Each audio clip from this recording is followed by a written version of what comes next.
The new island heist brought a whole lot of excitement and a whole lot of disappointments. It gave us the idea that we were going to get free roam, but it didn't work out that way. But it brought forth a whole lot of interesting drip feed vehicles though. And in today's video we're going to be talking about the Weevil. The Weevil is a compact car that could be bought for something around 800,000, maybe a little bit above, from southern San Andreas.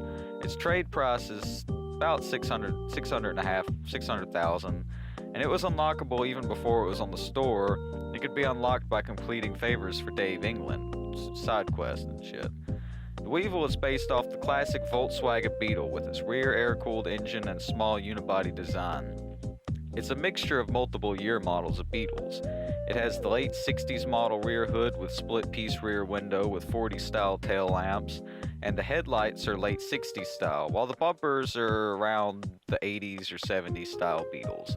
And instead of the signal lights being mounted at the top of the fenders, they're mounted where the horn vents typically are, which is a pretty interesting touch by Rockstar Games. I've seen it done in a few custom cars, but never done factory.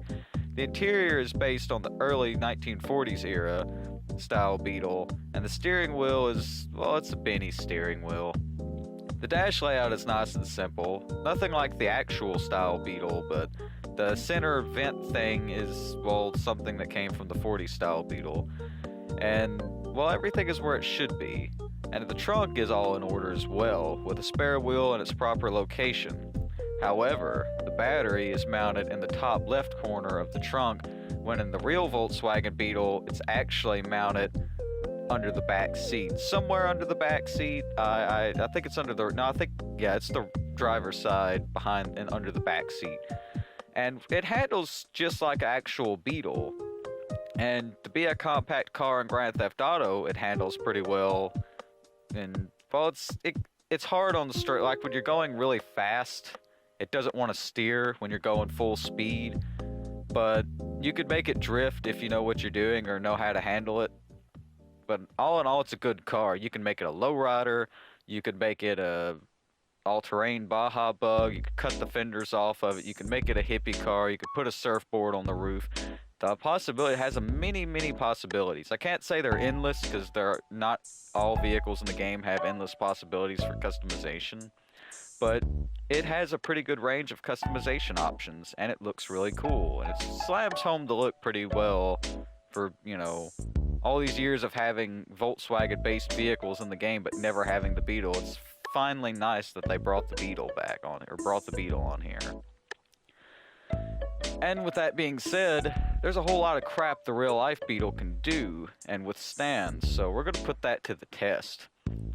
The real Volkswagen Beetle can float on water.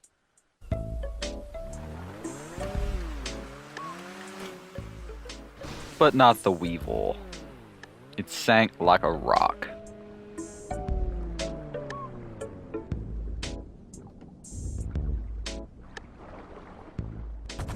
We'll perform the damage test just to see how much damage it would take from falling. Let's see how that works.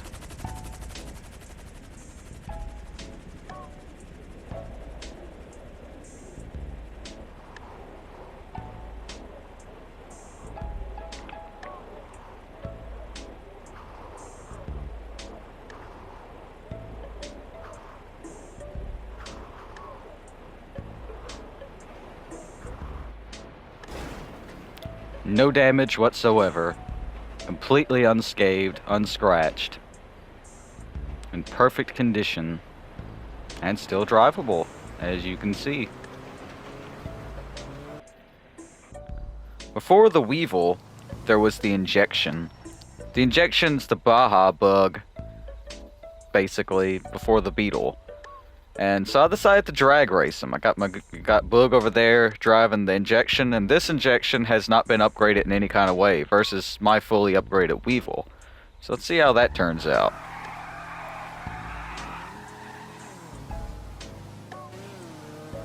Immediately, the Weevil leaves the Injection in the dust. Doesn't even stand a chance.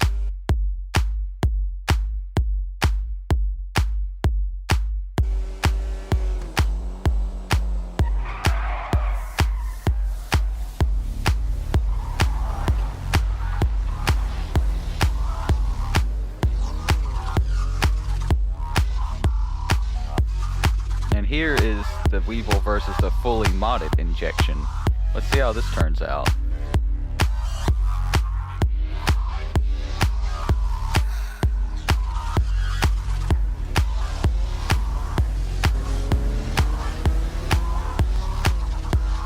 The injection can keep up fairly well, but it doesn't have the acceleration capacities of the Weevil. As you can see, it still lingers behind. If I hadn't pulled that wheelie, it'd probably be much further behind. And we conclude the race with a nice wreck.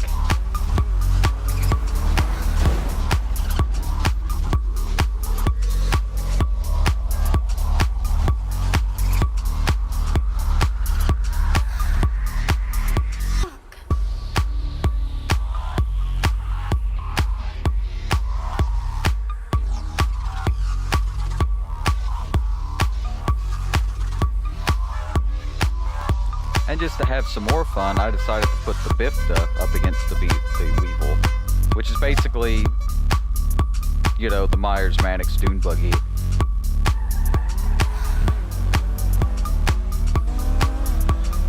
Automatically, the Weevil is still very much faster than...